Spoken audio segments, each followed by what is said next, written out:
Hello, नमस्कार। कैसे हैं आप लोग? कल टीचर्स डे की वजह से मैं आपके लिए वीडियो नहीं ले पाया, उसके लिए सॉरी।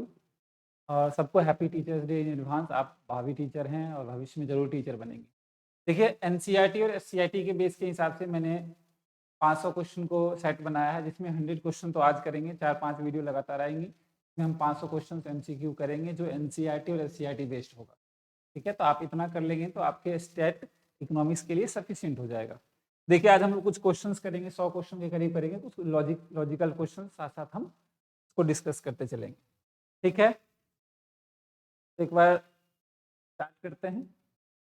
देखिए, सबसे ये इंडियन इकोनॉमी डेवलपमेंट का है, भारतीय अर्थव्यवस्था का विकास से रिलेटेड ये 100 क्वेश्चन हैं। ठीक है, फिर माइक्रो के आएंगे, मैक्रो के आएंगे, टाइप के मैं कुछ क्वेश्चन दूंगा। चलिए स्टार्ट करते हैं। क्वेश्चन पहला है कि ब्रिटिश शासनकाल के दौरान कृषि क्षेत्र में गतिहीनता गतिहीनता का मतलब हमारा कृषि पिछड़ा हुआ क्यों था? भूमि बंदोबस्त प्रणाली, लैंड टेनर सिस्टम, ही औद्योगिकरण, तकनीकी का अभाव, कृषि का व्यवसायीकरण। तो क्या कह रहे हैं? मुख्य कारण क्या था? तो बताइए आप। तो मुख्य कारण था भूमि बंदोबस्त उपयोग, इसे लैंड टेनर सिस्टम बोलते हैं, लैंड टेन्योर सिस्टम। तो ये मेन कारण था कृषि की गतिहीनता का। ठीक है, तो पहले का आंसर क्या हो जाएगा? फर्स्ट हो जाएगा। नेक्स्ट है, भारत में आधिकारिक जनगणना वर्ष की गई थी। हमारे इंडिया में सबसे पहला सेंसस जो हुआ था वो हुआ था 1881 में। 1881 में, इसको ठीक कर लीजिएगा। 1881 में हमारे यहाँ पे फर्स्ट सेंसस हुआ था। ठीक है, या इसको नहीं ठीक करना है, करेक्शन गलत है, तो यहाँ मैं इसको ठीक करता हूँ। 1881 में जो है हमारे इंडिया में फर्स्ट ऑफिशियल सेंसस हुआ था। ध्यान रखिएगा, फर्स्ट ऑफिशियल सेंसस जो हुआ था जनगणना वो 1881 में हुआ। ठीक है, तो इसका आंसर फर्स्ट हो जाएगा, इसका ऑप्शन गलत था। कि ब्रिटिश शासन के दौरान निर्यात अतिरेक का मतलब होता है एक्सपोर्ट सरप्लस। जो भी हम पैसा कमाते थे बिजनेस से वो गम सरप्लस, वो ब्रिटिश कहाँ यूज करते थे? तो वो क्या करते थे? ब्रिटिश में औपनिवेशिक शासनकाल द्वारा स्थापित किए गए कार्यालय द्वारा, ये भी कार्यालय पर दिया करती थी। ब्रिटिश शासनकाल द्वारा लड़े गए युद्धों पर, हमारे खिलाफ लड़ाइयों पर खर्च करती थी। और ब्रिटिश से इंपोर्ट भी कर लेती थी सर्विसेज का। ठीक है ना, तो ये तीनों आएगा, तो इसका आंसर क्या हो जाएगा? इसका आंसर हो जाएगा आपका डी, उपयुक्त सभी। यानी हमारे जो भी कम एक्सपोर्ट में सरप्लस होता था, ब्रिटिश अपने लिए खर्च करती थी, अपना ऑफिस सेटअप करती थी, हमारे खिलाफ लड़ाइयों पे खर्च करती थी, या ब्रिटिश सरकार जो भी लड़ाई करती थी, जो भी युद्ध था उनका उस पर, और अदृश्य मदों के आयात पे, यानी इंपोर्ट कर लेती थी सर्विसेज का। इसका आंसर डी हो जाएगा, थर्ड का। फोर्थ की बात करते हैं। भारत में ब्रिटिश साम्राज्य की नींव प्लासी, ध्यान रखिएगा मैंने आपको बताया था, बैटल ऑफ प्लासी, प्लासी नींव, बैटल ऑफ प्लासी का युद्ध कब हुआ था? 1757 में, याद होगा आपको। 1757 को बैटल ऑफ प्लासी भी बोलते हैं। मैंने एक इंपॉर्टेंट डेट्स में भी इस क्वेश्चन को डिस्कस किया हुआ है। नेक्स्ट है, औपनिवेशिक शासनकाल के दौरान किस उद्योग को भारी धक्का लगा था? देखिए, जब ब्रिटिश हमारे इंडिया में थे तो हमारे इंडिया के हैंडीक्राफ्ट इंडस्ट्रीज को उन्होंने खत्म कर दिया। हस्तशिल्प इंडस्ट्रीज को, सीमेंट। देखिए, इसका ऑप्शन देखने की जरूरत नहीं है, हैंडीक्राफ्ट इंडस्ट्री, सीधी सी बात है कि ब्रिटिशर्स ने, जब ब्रिटिश हमारे इंडिया में आए तो हमारे इंडिया में हैंडीक्राफ्ट जो इंडस्ट्री थी, हैंडीक्राफ्ट या हस्तशिल्प इंडस्ट्री थी, उसको खत्म कर दिया था। इसके दो ऑप्शन यहाँ पे है, तो ये सब नहीं था। सिक्स्थ क्वेश्चन, विभाजन के बाद भारत में जूट उद्योग का निम्न कारण पे भारी क्षति हुई। जूट उद्योग का क्या था बताइए? विभाजन के बाद भारत में जूट उद्योग के निम्न कारण से भारी क्षति हुई। क्या क्षति हुई थी? तो भूकंप बिल्कुल नहीं, अकाल बिल्कुल नहीं, कच्चे माल की कमी है ना, इनके पास रॉ मटेरियल्स नहीं थे। ठीक है, तो ये था। नेक्स्ट इसका आंसर है, ब्रिटिश शासनकाल के दौरान जो भी हमसे पहली बार जुड़े हैं प्लीज चैनल को सब्सक्राइब करते रहें, और सारे बच्चे जितने भी है स्टेट के, उन तक ये वीडियो पहुंचाने की कोशिश करें। शेयर कीजिए, कमेंट कीजिए, अपने आंसर्स आप साथ साथ कमेंट कर सकते हैं, और अपने दोस्तों को शेयर कर सकते हैं, सब्सक्राइब करें प्लीज। ब्रिटिश शासन के में भारत में रेलवे की शुरुआत कब हुई? देखिए, रेलवे जो हुआ था ना, रेलवे आया था हमारे पास 1850 में। ध्यान रखिएगा, ये इंट्रोड्यूस हुआ। इंट्रोड्यूस कब हुआ? 1850 में, तो इसका आंसर तो यही होगा। लेकिन स्टार्ट कब हुआ? 1853 में। 1853 में ये स्टार्ट हुआ। स्टार्ट हुआ कहाँ से कहाँ? स्टार्ट हुआ Bombay, Bombay to Thane first passenger train start हुआ। यानी ठीक है, तो बोलेगा शुरुआत कब हुई, तो शुरुआत 1853 में हुई, लेकिन फर्स्ट ऑफिशियल फर्स्ट जो रेलवे था, फर्स्ट रेल जो था वो 53 में स्टार्ट हुआ। नेक्स्ट 8वां क्वेश्चन देखिए, भारत में विदेशी व्यापार के आधे से अधिक निर्यात हम कहाँ करते थे उस टाइम? औपनिवेशिक शासनकाल अंग्रेजों के टाइम में तो हम ब्रिटेन से करते थे, ठीक है ना, तो इसका आंसर ब्रिटेन आ जाएगा, चाइना वाइना नहीं है, उस टाइम ब्रिटेन से ही करते थे। नेक्स्ट क्वेश्चन देखिए, हस्तशिल्प उद्योग यानी हैंडीक्राफ्ट इंडस्ट्री, हाथों से बनी हुई चीजें जो थी, हैंडीक्राफ्ट इंडस्ट्री के उद्योग में पतन के कारण क्या थे? वृहद बेरोजगारी, निर्मित वस्तुओं का आयात, दोनों, ये था। देखिए हम लोग क्या करते थे, इंपोर्ट कर लेते थे बनी बनाई चीजें बाहर से, जब बनी बनाई चीजें बाहर से आ जाता था तो हमारे इंडिया की जो हैंडीक्राफ्ट इंडस्ट्री थी उसकी डिमांड कम हो गई थी, तो वो पतन हो गया। नेक्स्ट है, विभाजन के कारण किस उद्योग को विपरीत प्रभाव पड़ा?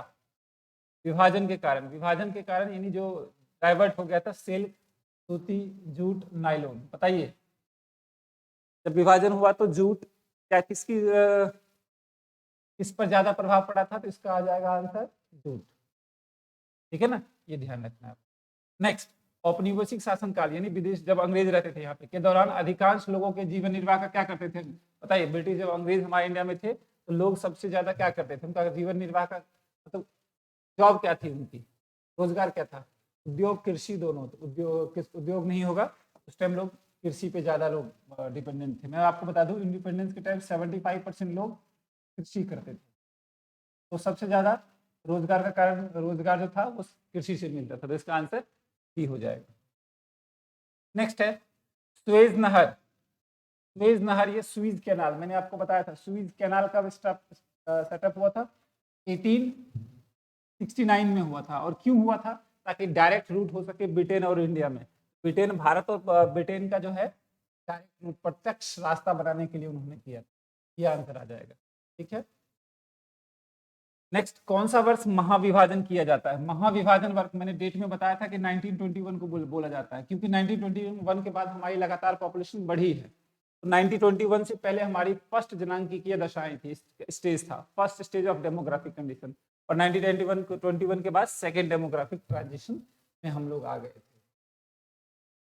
नेक्स्ट, ब्रिटिश शासन के दौरान विकसित सर्वाधिक महत्वपूर्ण आधारित संरचना क्या थी? लोग करते क्या थे शासन के दौरान? विकसित जो डेवलप्ड इंफ्रास्ट्रक्चर था, डेवलप्ड आधारित संरचना, एयरवेज था, वाटरवेज था, रेलवे था, तो रेलवे, एयरवेज, वाटरवेज, रेलवे था, ठीक है ना, तो उस टाइम जो है रेलवे ही सबसे ज्यादा विकसित था, वाटरवेज उतना डेवलप्ड नहीं था, ठीक है।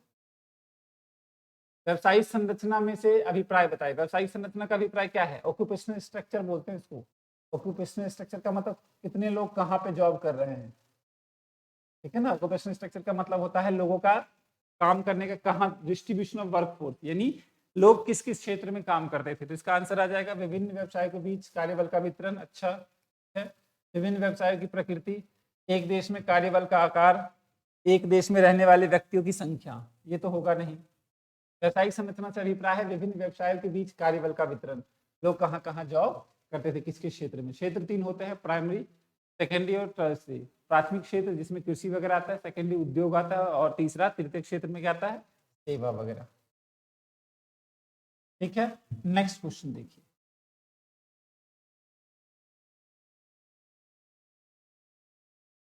नेक्स्ट क्वेश्चन है 16, 17, देखिए, निम्न में से कौन सा पूर्व सरकारी नियंत्रण में ढील से संबंधित है? पूर्व सरकारी नियंत्रण में ढील, सरकारी नियंत्रण का मतलब होता है सरकार की जगह प्राइवेट लोग करना, इसे प्राइवेटाइजेशन बोलते हैं। प्राइवेटाइजेशन मतलब बोले तो निजीकरण, प्राइवेटाइजेशन क्या हो जाएगा? निजीकरण, निजीकरण इसका सही आंसर हो जाएगा। WTO की स्थापना कब हुई थी? तो मैंने आपको बताया था 1995 में, ध्यान रखना। WTO का पहला नाम था GATT, general agreement on tariff and trade, ये था general agreement on tariff trade था, ये 1995 में गेट 1948 था, एक बार चेक कर लीजिएगा, ये 1948 1995 में ये WTO में कन्वर्ट हो गया, general agreement and tariff and trade. Next question है तो अगर आपसे ये भी पूछ सकता है WTO का पुराना नाम या WTO किस संस्था से चेंज होके हुआ है, तो गेट से हुआ है।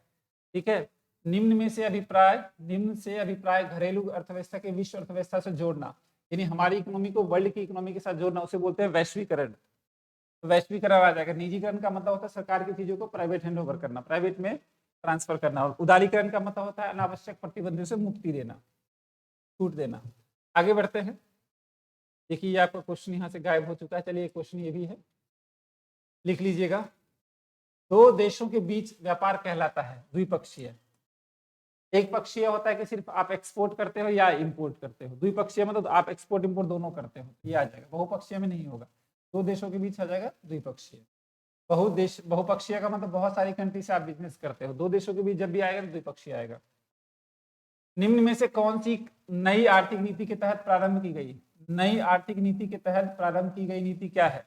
देखिए 1991 में एक पॉलिसी आई थी, इकोनॉमिक रिफॉर्म, आर्थिक सुधार। और आर्थिक सुधार कब आया था? आर्थिक सुधार आया था आपका 1991 में। 1991 में क्या आया था? निम्न में से कौन सी नई आर्थिक नीति के तहत प्रारंभ की गई? क्या प्रारंभ किया गया? उदारीकरण भी, निजीकरण, वैश्वीकरण।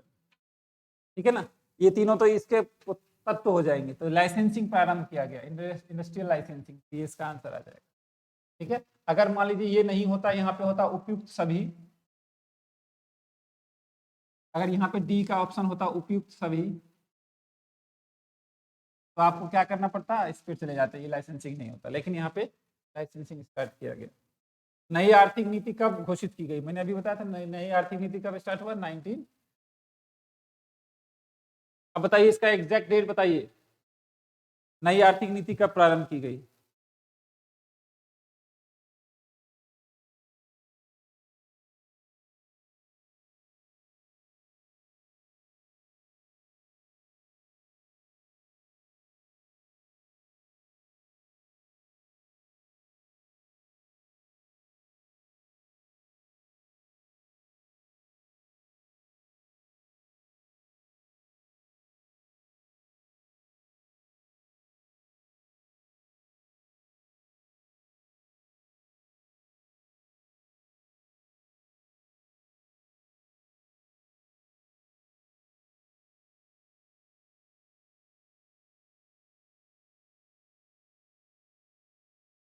ठीक है, तो नई आर्थिक नीति कब प्रारंभ की गई बताइए? इसका आंसर मई आएगा, आप चेक कर लीजिएगा। ठीक है, नेक्स्ट है, निम्न में से अभिप्राय बाजार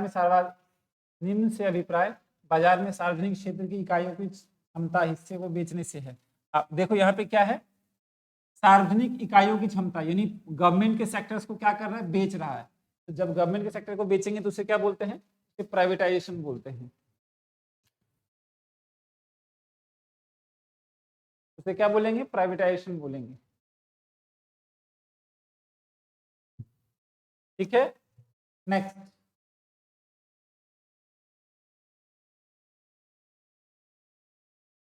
तो थोड़ा सा बड़ा कर देते हैं। तो सरकार की चीजों को बेचना जो होगा वो हमारा क्या हो जाएगा? प्राइवेटाइजेशन हो जाएगा। ठीक है, इसका आंसर आ जाएगा निजीकरण। सस्ती वस्तु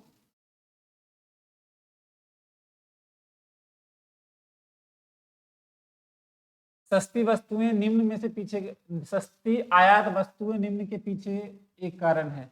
सस्ती आयात वस्तु को मतलब बाहर से सस्ते में इंपोर्ट कर रहे हो। सस्ते में इंपोर्ट करोगे तो हमारे इंडिया में क्या होगा? प्रोडक्शन कम होगा। तो क्या क्या हो सकता है?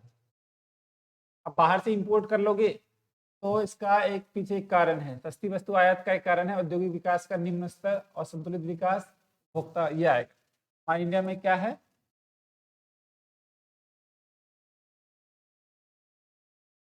औद्योगिक का विकास स्तर नहीं है, जिसकी वजह से हमें क्या करना पड़ता है? बाहर से मंगाना पड़ता है। तो इसका आंसर सी हो जाएगा। नेक्स्ट, निम्न से अभिप्राय सार्वजनिक क्षेत्र से निजी स्वामित्व में संपत्ति, सार्वजनिक क्षेत्र से, ध्यान रखिएगा, सार्वजनिक क्षेत्र से निजी की तरफ, यानी गवर्नमेंट से प्राइवेट की तरफ क्या होगा? निजीकरण हो जाएगा इसका आंसर। डब्ल्यूटीओ से क्या अभिप्राय? इसका फुल फॉर्म क्या है? विश्व व्यापार संगठन। इसका आंसर ये आ जाएगा। नेक्स्ट है बाह्य प्रापण। बाह्य प्रापण का मतलब होता है आउटसोर्सिंग। आउटसोर्सिंग भारत के लिए अच्छा है क्योंकि आउटसोर्सिंग का मतलब होता है बिजनेस के लिए रिसोर्सेज बाहर से मंगाना। यह बड़ी संख्या में बेरोजगार को रोजगार प्रदान करता है, ठीक है। यह एक विशेष क्षेत्र में उत्तम प्रदान करता है, ये भी ठीक है। तो ये आ जाएगा इसका आंसर दोनों। क्या करता है आउटसोर्सिंग, बाहर से आप रिसोर्सेज मंगाते हो तो एक तो रोजगार प्रदान करता है, बहुत सारी चीजें उनकी स्पेशलाइजेशन होती है जो हम वहां से रिसोर्सेज ले सकते हैं। नेक्स्ट, निम्न में से कौन सी आर्थिक सुधार सरकार द्वारा उदारीकरण के तहत किया गया? आर्थिक सुधार उदारीकरण के तहत क्या किया गया? कर में सुधार किया गया, ये भी आंसर सही है इसका। कर में सुधार भी हुआ है, औद्योगिक क्षेत्र में सुधार, वित्तीय में सुधार। तो इसका आंसर क्या आ जाएगा? इसका आंसर आ जाएगा डी। नेक्स्ट कहता है निम्न में से कौन सा कर सुधार नहीं है? ध्यान रखिएगा, नेगेटिव पूछ रहा है, कर सुधार नहीं है तो करों में कमी किया गया था, वो सुधार था। अप्रत्यक्ष करों में सुधार, ये भी ठीक था, ये दोनों किया गया है। कौन सा नहीं किया गया है ये पूछ रहा है। नहीं किया गया है तो देख लीजिए इसमें क्या है, रुपए का अवमूल्यन, ये नहीं होगा। रुपए का अवमूल्यन कर से संबंधित नहीं है, ये कर से संबंधित है। जो कर से रिलेटेड होगा वो आएगा, जो कर से संबंधित नहीं होगा उसमें कर सुधार में नहीं किया गया था। निम्न से अभिप्राय सार्वजनिक क्षेत्र के उद्यमों के स्वामित्व प्रतिबंध को निजीकरण में करना। भाई देखिए सरकार की चीजों को प्राइवेट कर रही है, मैं बार बार बोल रहा हूँ ये निजीकरण होगा, ठीक है। निम्न में से अभिप्राय अपनी कुछ गतिविधियों को ठेके पर तीसरी पार्टी को दे देना। क्या कर रहे हो आप? अपनी चीजों को बाहर वाले को दे रहे हो। तो कुछ चीजें मतलब जैसे मालूम है बहुत सारी चीजें बाहर वाले से करवाता है, एडवर्टीजमेंट हो या कुछ भी, तो उसे बोलते हैं आउटसोर्सिंग। जब हम कुछ चीजें बाहर से हम करते हैं, किसी पार्टी से सेवाएं लेते हैं, ठीक है ना, पार्टी से कुछ सर्विसेज लेते हैं तो उसे आउटसोर्सिंग बोलते हैं, ठीक है। कुछ गतिविधियां मैं बाहर से अगर करता हूं तो वो आउटसोर्सिंग में। नेक्स्ट है आपका, निम्न से अभिप्राय अर्थव्यवस्था को अधिक से स्वायत्तता देने और सरकारी नियंत्रणों को कमी करने और समाप्ति से होता है। देखिए निजी आप क्या करता है, स्वायत्ता ऑटोनॉमी कम करना, सरकार की चीजों को कम कर देना, ये निजीकरण में आएगा, ठीक है ना। निम्न में से कौन सा उद्योग सार्वजनिक क्षेत्र के लिए सुरक्षित रखा गया है? तो देखिए सार्वजनिक क्षेत्र के लिए तीन चीजें रखी गई है, परमाणु, रेलवे और डिफेंस। डिफेंस, रेलवे और एटॉमिक। तो एटॉमिक इसमें आंसर दे रखा है, परमाणु और सृजन, सीमेंट ये नहीं, तो इसका आंसर ये आ जाएगा कि सरकार ने अपने पास सुरक्षित रखा है। आपसे पूछेगा सरकार निजीकरण में तीन चीजों को, सॉरी तीन इंडस्ट्री को अपने पास रखा है, बाकी सबको प्राइवेटाइज कर दिया। तीन चीजें कौन सी होगी? रेलवे आएगा, डिफेंस आएगा और एटॉमिक एनर्जी यानी परमाणु। परमाणु, रेलवे और ये, ठीक है ना। SGSRY से अभिप्राय है स्वर्ण जयंती शहरी रोजगार योजना। स्वर्ण जीवन नहीं आएगा, स्वर्ण जयंती आता है, स्वर्ण जीवन शहरी जीवन सुधार नहीं, किया आएगा इसका आंसर, ठीक है। कार्य के बदले अनाज, ध्यान दीजिएगा, काम के बदले अनाज कार्यक्रम को अब परिवर्तित करके क्या कर दिया गया है? सघन क्षेत्र विकास कार्यक्रम, समन्वित ग्रामीण विकास कार्यक्रम और ऑप्शन यहाँ आ गया है महात्मा गांधी राष्ट्रीय ग्रामीण योजना न्यूनतम आवश्यक कार्यक्रम। इसको चेक कर लीजिएगा, ठीक है ना। तो कार्य के बदले क्या किया गया था? काम के बदले अनाज, अनाज के बदले में क्या? संबंधित साधन क्षेत्र में विकास कार्यक्रम। अब चेक कर लीजिएगा, इसका आंसर शायद 33 आएगा, ठीक है, चेक कर लीजिएगा।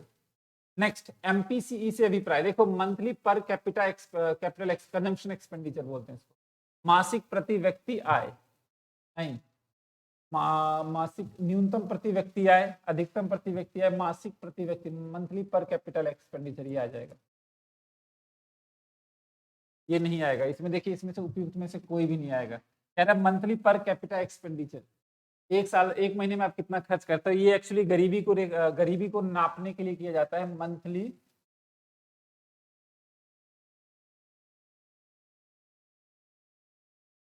पर कैपिटल एक्सपेंडिचर, सॉरी चलो मंथली पर कैपिटल एक्सपेंडिचर, इसमें से कोई सा भी नहीं आएगा। ये आएगा गरीबी को मापने के लिए मेजर किया जाता है, गरीबी को नापने के लिए, ठीक है, ध्यान रखिएगा।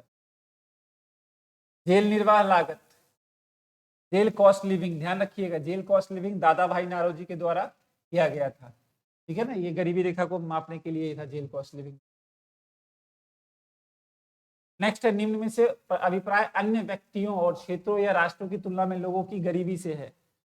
निरपेक्ष गरीबी, दूसरों, देखो जब भी आप, गरीबी दो प्रकार की होती है, एक होती है सापेक्ष, एक होती है निरपेक्ष। जब हम दूसरों की तुलना करते हैं तो वो निरपेक्ष सॉरी सापेक्ष आ जाएगा, और जब हम ये देखते हैं कि कितने लोग गरीबी रेखा से नीचे हैं तो वो निरपेक्ष आ जाएगा। तो इसका आंसर सापेक्ष निर्धन आ जाएगी। ठीक है। अल्पकालीन निर्धन से अभिप्राय है। अल्पकालीन का मतलब होता है कुछ समय के लिए। अल्पकालीन क्या होगा? हमेशा, कभी कभी, कभी भी गरीब नहीं, ये नहीं आएगा। सामान्यतः गरीब, ये भी नहीं आएगा। अल्पकालीन, हमेशा गरीब, बिल्कुल नहीं आएगा। मौसमी, ठीक है ना। अल्पकालिक निर्धन कब होगा? मौसमी बेरोजगारी होगी आपकी। ठीक है। मौसमी गरीब मतलब कुछ दिन आप साल में गरीब रहते हैं। नेक्स्ट देखिए, इस वर्ष में राष्ट्रीय कार्य के बदले अनाज कार्यक्रम का प्रारंभ किया गया। राष्ट्रीय कार्य के बदले अनाज का राष्ट्रीय कार्य के बदले अनाज का कार्यक्रम, इसको चेक कर लीजिएगा। मेरे ख्याल से ये 2004 का है। ठीक है ना, एक बार चेक कर लीजिए इसको, इसका आंसर बताइए।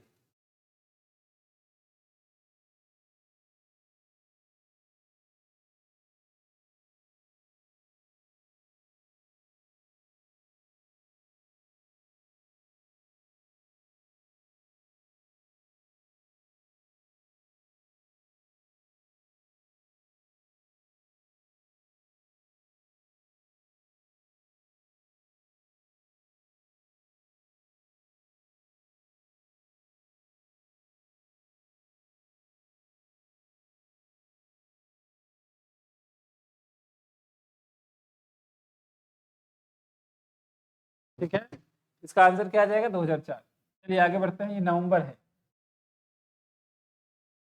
नवंबर 2004। राष्ट्रीय सामाजिक सहायता कार्यक्रम का प्रारंभ कब हुआ? नेशनल सोशल असिस्टेंस प्रोग्राम, बताइए इसका। नेशनल सोशल असिस्टेंस प्रोग्राम कब आया था?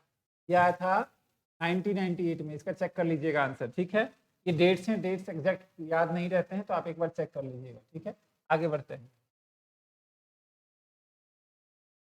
सरकार द्वारा गरीबों के भोजन और पौष्टिकता के आधार पर स्तर को सुधारने के लिए चलाया गया। गरीबी को पौष्टिकता और स्तर को सुधारने के लिए चलाया गया। कौन सा कार्यक्रम था? सार्वजनिक वितरण प्रणाली, समन्वित बाल विकास स्कीम, मध्याह्न भोजन। गरीबों के भोजन और पौष्टिक के स्तर को सुधारने के लिए क्या किया गया? पब्लिक डिस्ट्रीब्यूशन सिस्टम क्या है इसमें? गरीब लोगों को राशन कार्ड पे सामान दिया जाता है।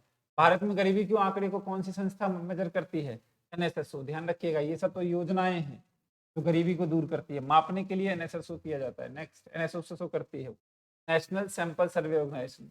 निम्न में से कौन से सर्वाधिक गरीब में वर्गीकृत किया गया है? दीर्घकालीन गरीब, अल्पकालीन गरीब, दोनों। सर्वाधिक गरीब, सर्वाधिक गरीब कौन सा होगा बताओ? दीर्घकालीन गरीब, जो लंबे समय तक जो है वो गरीब रहते हैं। नेक्स्ट, स्वरोजगार कार्यक्रम में सम्मिलित है प्रधानमंत्री रोजगार योजना। स्वरोजगार की बात कर रहा है, ध्यान रखिएगा। स्वरोजगार मतलब खुद के। संपूर्ण ग्रामीण विकास योजना, प्रधानमंत्री रोजगार योजना नहीं।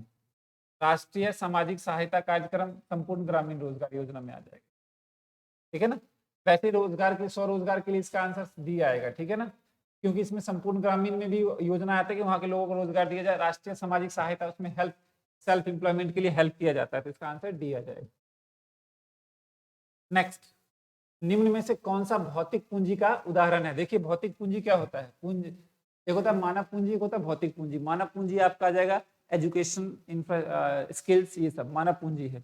भौतिक पूंजी में आपके प्रॉपर्टी आ जाएगी, गाड़ी बंगला, ये सब आ जाएगा। क्या आ जाएगा इसमें? निम्न में से कौन सा भौतिक पूंजी का एक उदाहरण नहीं है? ध्यान रखिएगा, नेगेटिव पूछ रहा है तो कच्चा माल, इमारत, ये सब है। तो कौन सा नहीं है? ये नहीं है। तो आंसर क्या आ जाएगा इसका? आंसर आ जाएगा D.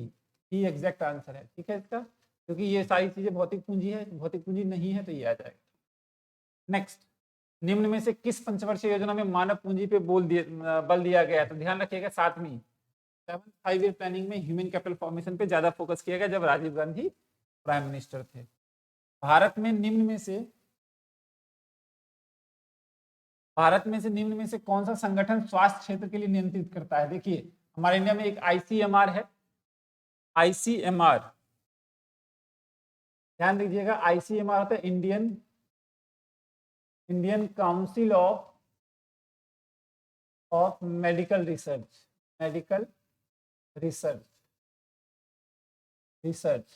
Indian council of medical research हमारे इंडिया में हेल्थ के बारे में, हेल्थ को कंट्रोल करता है। यूजीसी होता है university university grant commission, AICTE, ये सब जो है ना एजुकेशन से रिलेटेड है। ये कॉलेज, दिल्ली यूनिवर्सिटी, सॉरी कोई भी यूनिवर्सिटीज वगैरह को ग्रेजुएशन के बाद या ग्रेजुएशन के बाद जो एफिलिएटेड करता है उसको नियम देता है। और ये AICTE, ये दोनों एजुकेशन से रिलेटेड है। हेल्थ से क्या आ जाएगा, ये आ जाएगा। ठीक है, नेक्स्ट, शिक्षा का पर सरकार द्वारा व्यय को निम्न प्रकार से अभिव्यक्त किया गया है। शिक्षा पे सरकार द्वारा व्यय, GDP का प्रतिशत, कुल सरकारी व्यय का प्रतिशत, ये आ जाएगा इसका, GDP का प्रतिशत। निम्न में से कौन सा, एक मिनट,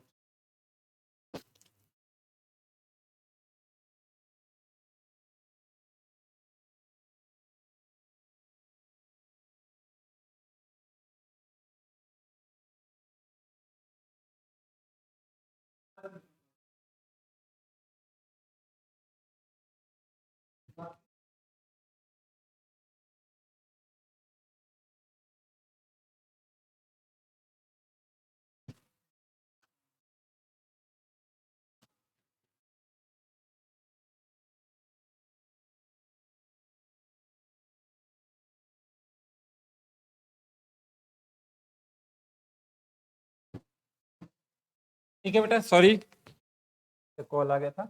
निम्न में से कौन सा एक देश में शैक्षिक उपलब्धि पर सूचक है? देखिए शिक्षा के लिए क्या होगा, प्राथमिक संपूर्णता दर, व्यस्त साक्षरता दर, उपयुक्त युवा।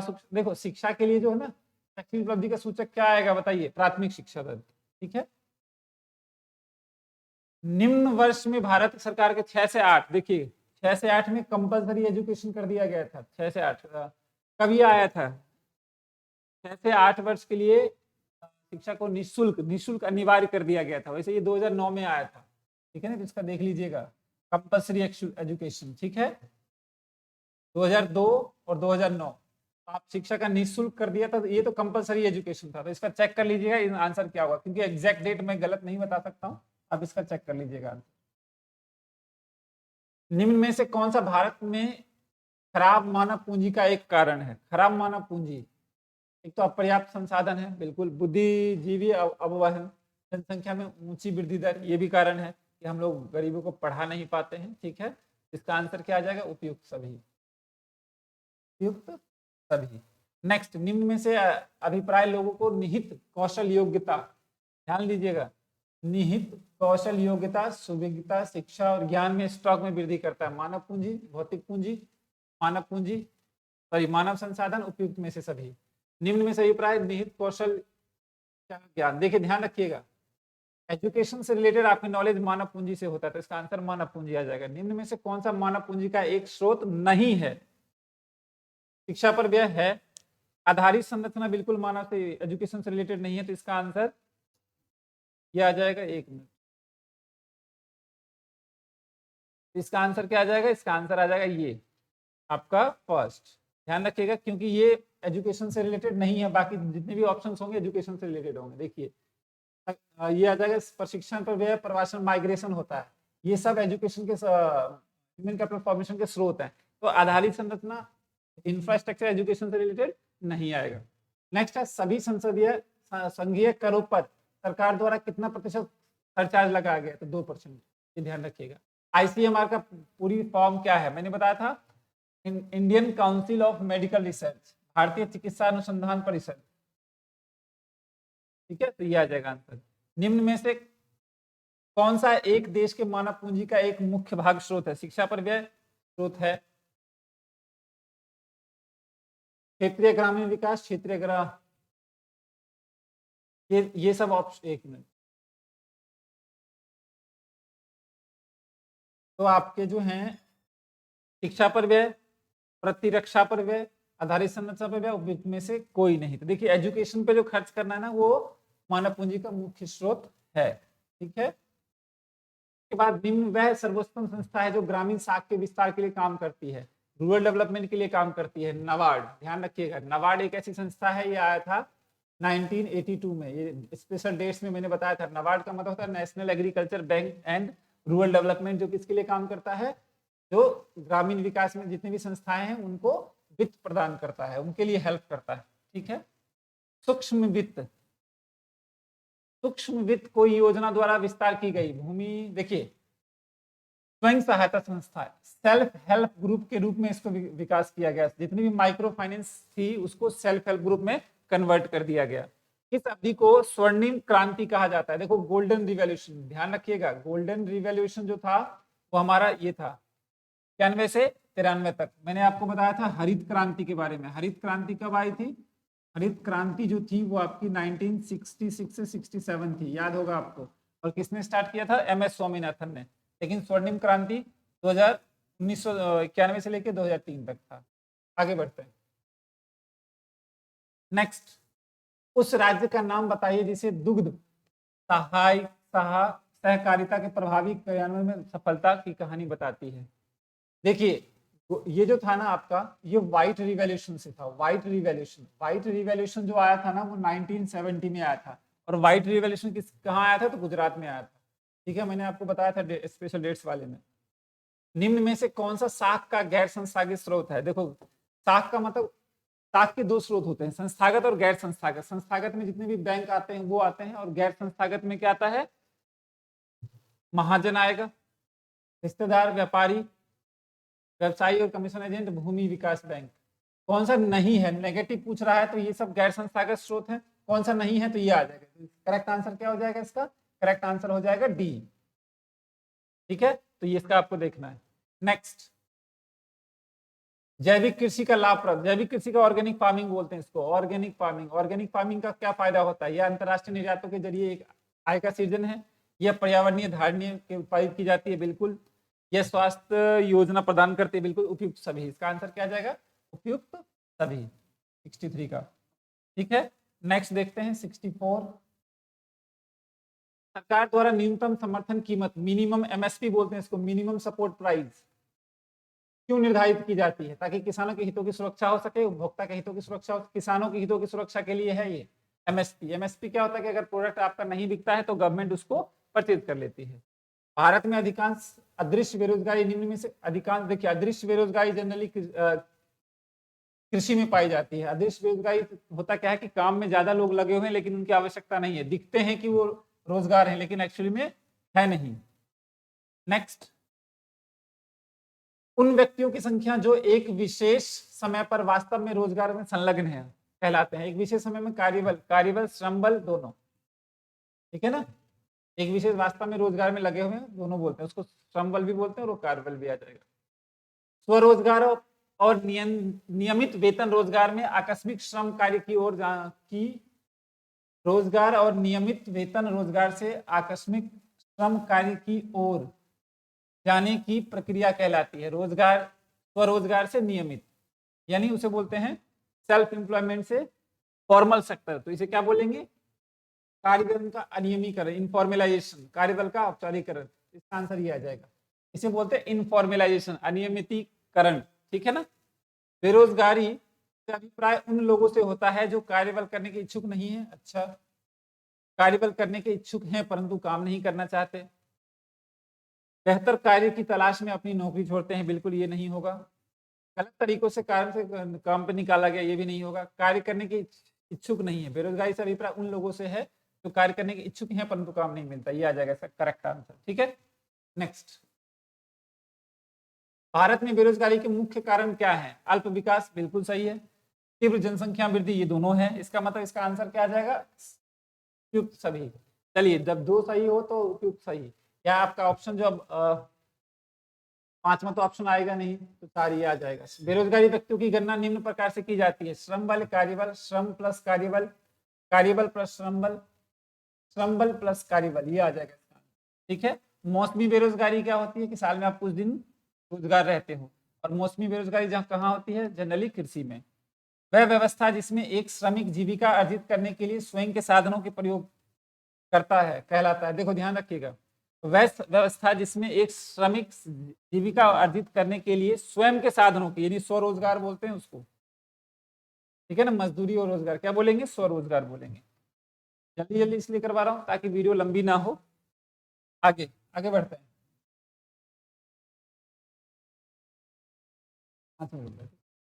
नेक्स्ट, अदृश्य बेरोजगारी से अभिप्राय है। अदृश्य बेरोजगारी का मतलब होता है व्यक्ति जिनके पास कोई कार्य नहीं हो, बिल्कुल नहीं, एक कार्य की आवश्यकता से अधिक। हाँ, ये आ जाएगा इसका आंसर।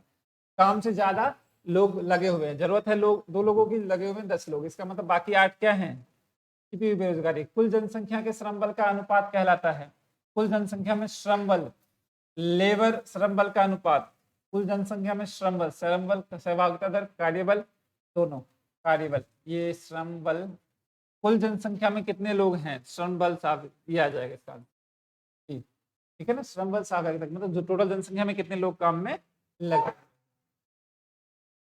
आइए फटाफट 100 क्वेश्चंस कर लेते हैं, ताकि फिर उसके बाद 4-5 वीडियो और बनाऊंगा, और जो भी मेरे साथ नए जुड़ रहे हैं चैनल को सब्सक्राइब करते रहे। निम्न को स्थायी आधार पर भाड़े पर रखा जाता है और वो सामाजिक सुरक्षा लाभ भी प्राप्त करते हैं। निम्न को स्थायी आधार पर भाड़े पर रखा जाता है और वो सामाजिक सुरक्षा में, यानी उसको सोशल, ये औपचारिक है, यानी कहने का मतलब ये है कि जो जिसको नियमित रखा जाता है उसको सामाजिक सुरक्षा भी जाती है, यानी पेंशन वगैरह भी दिया जाता है। उसे क्या बोलते हैं, स्वरोजगार बिल्कुल नहीं, नियमित श्रमिक बोलते हैं, रेगुलर वर्कफोर्स, यानी रेगुलर इंप्लॉयमेंट दिया जा रहा है उनको, ठीक है ना। कैजुअलाइजेशन और रेगुलर, एक देखो वर्कफोर्स 2 होते हैं, एक होता है हायर, एक होता है रेगुलर, तो ये रेगुलर वर्कफोर्स है। निम्न में से कौन सा श्रमिक है, श्रमिक कौन है, भिखारी, जुआरी, मूची और स्मगलर, मूची, ठीक है ना, तो क्योंकि वो काम कर रहा है और ये सब काम नहीं है, ये सब फ्री की इनकम है। चलिए, आर्थिक क्रिया और गैर आर्थिक क्रिया, आर्थिक क्रिया मूची करता है, ये सब गैर आर्थिक क्रिया। बेरोजगारी जो वर्ग के विशेष समूह में पाई जाती है उसे क्या बोलते हैं, मौसमी बेरोजगारी, ये तो बहुत क्वेश्चन। रेडियो धर्मी तत्वों से सृजित बिजली कहलाती है, रेडियो, उसे बोलते हैं पनबिजली तो नहीं होगा, ज्वार भी नहीं होगा, रेडियो से होता है परमाणु, ठीक है ना, रेडियो एक्टिव एलिमेंट्स बोलते हैं। निम्न में से कौन सा स्वास्थ्य आधारित संरचना की त्रियामी व्यवस्था का हिस्सा है, प्राथमिक त्रियामी व्यवस्था, बताइए इसका, ये आ जाएगा तृतीयक स्वास्थ्य, ठीक है ना। नेक्स्ट है, निम्न में से कौन सा ऊर्जा का पुनरुत्पादित यानी नवीनीकरण, जिसको हम फिर से बना सकते हैं, वो स्रोत है बताओ, जिसको हम फिर से बना सकते हैं वो क्या है, सौर ऊर्जा, पवन ऊर्जा, ये आ जाएगा इसका आंसर। किस देश का व्यवसाय ऊर्जा के कुल उपभोग में सबसे बड़ा हिस्सा होता है, किस व्यवसाय का ऊर्जा का सबसे उपभोग, सबसे ज्यादा, ध्यान रखिएगा, ऊर्जा का सबसे ज्यादा स्रोत कहाँ यूज होता है, तो वो होता है आपका उद्योग क्षेत्र में, इंडस्ट्री सबसे ज्यादा यूज करती है। नेक्स्ट है क्वेश्चन आपका 10, 15, 16 क्वेश्चन और कर लेंगे। नेक्स्ट क्वेश्चन है, भारत में ऊर्जा नीति निम्न 2 ऊर्जा स्रोतों को प्रभावित करती है, पनबिजली और पवन ऊर्जा, ये आ जाएगा इसका आंसर, पानी से बनी है और पवन ऊर्जा पे ध्यान रखें। भारत में ऊर्जा नीति निम्न 2 ऊर्जा स्रोतों को प्रभावित करती है, ठीक है ना, ये आ जाएगा। निम्न में से कौन सा ऊर्जा संकट से निपटने का उपाय नहीं है, ध्यान रखिएगा, प्लांट लोड में सुधार, ये सुधार उपाय है, संरचना और वितरण की हानि पर नियंत्रण, ये भी उपाय है, उत्पादन क्षमता में वृद्धि, ये भी उत्पाद है, गैर नवीनीकरणीय उपयोग को प्रोत्साहन।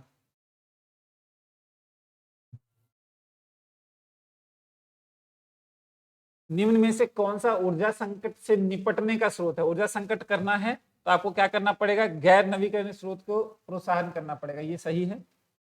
उत्पादन की क्षमता में वृद्धि करना पड़ेगा, ये भी ठीक है। संरचना और वितरण की हानि पर नियंत्रण करना पड़ेगा, ये भी ठीक है।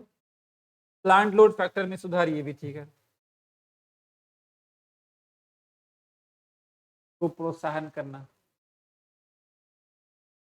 प्लांट लोड फैक्टर पीएलएफ बोलते हैं इसको, ये सुधार करना, ये भी ऊर्जा संकट के निपटने का ये उपाय है, सुधार करेंगे। संरचना और वितरण की हानि पर नियंत्रण करेंगे, ये भी है। उत्पादन क्षमता में वृद्धि, ये भी है। ये एक्चुअली इसका आंसर यहाँ पे ये कमी था, ठीक है, यहाँ पे गलती से आ गया है, ये कमी आएगा, तो इसका आंसर सी होगा, ठीक है ना, क्योंकि इसका सारा अगर ये वृद्धि होता तो सारा सही है। ऊर्जा के किस प्राथमिक स्रोत का व्यावसायिक ऊर्जा के उपभोग में सबसे बड़ा हिस्सा होता है, प्राथमिक स्रोत, ध्यान रखिएगा, ऊर्जा के किस प्राथमिक स्रोत का व्यावसायिक ऊर्जा में उपभोग, व्यावसायिक इंडस्ट्रीज में ज्यादा यूज होता है, तो थर्मल बोलते हैं उसको, पन बिजली, प्राकृतिक तेल और ये कोयला वाला, ठीक है। Indian system of medicine, Indian system of medical,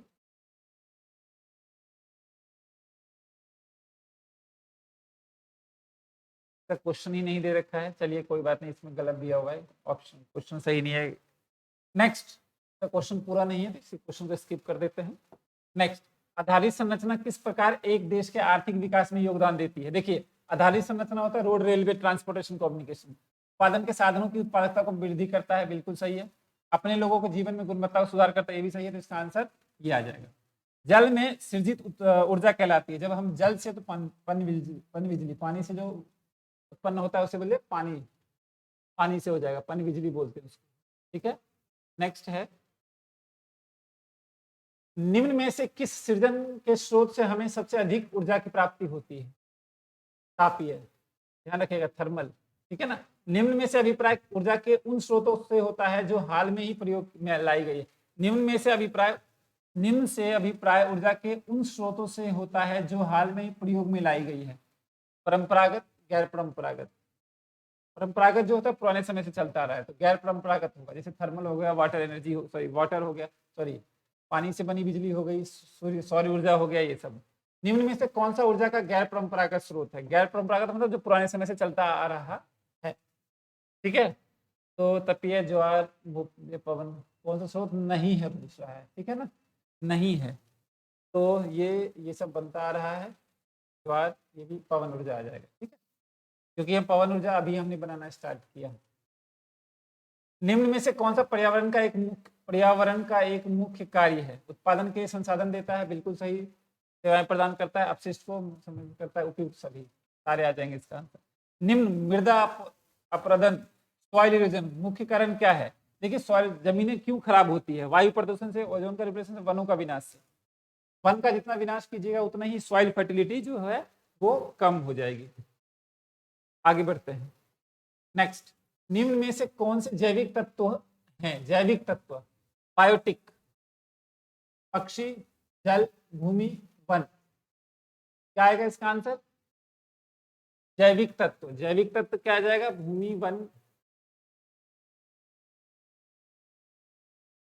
जैविक तत्व, तो इसका आंसर देखिए फर्स्ट सेकंड क्वेश्चन, निम्न में से कौन सा जैविक तत्व है, जैविक, बायोटिक, एबायोटिक, पक्षी आ जाएगा, ठीक है, जल, भूमि, वन, जल, भूमि, वन,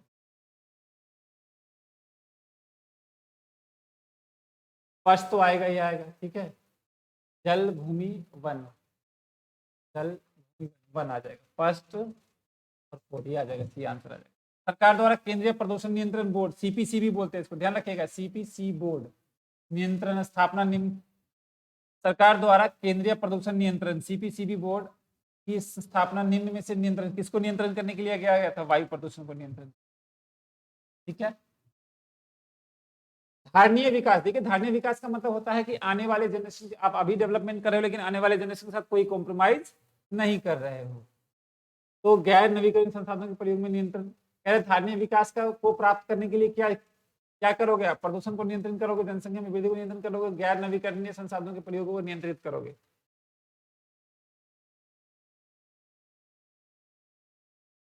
ठीक है, तो इसका उपयुक्त सभी आ जाएगा आंसर।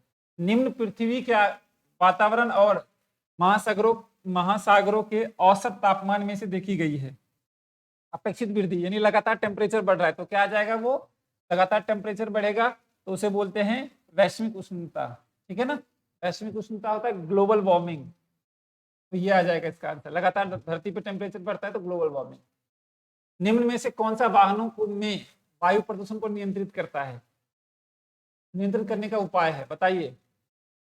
वायु उत्सर्जन मापन को करना, आधुनिक आयात, देखिए निम्न में से कौन सा वाहनों के वायु प्रदूषण को नियंत्रित करने का एक उपाय है, तो आप सार्वजनिक यातायात का वो यूज कीजिए, पेट्रोल की बजाय सीएनजी का यूज कर सकते हैं, ठीक है ना, तो दो हो गए, तो इसका मतलब ये उपयुक्त सभी आ जाएगा। निम्न में से कौन सा ओजोन अपक्षय है, ओजोन अपक्षय का मतलब होता है क्लोरीन ब्रोमीन का उच्च स्तर होना, जिससे ओजोन लेयर में एक डिप्लेशन होता है, 98, ठीक है, एक मिनट देख लेते हैं। निम्न सतह की मिट्टी के अत्यधिक वर्षा और बाढ़ के कारण बहाए जाने से होता है, भूमि निम्नीकरण, मृदा अपरदन, यह आ जाएगा, मिट्टियां खराब हो जाती है, मतलब बह जाती है।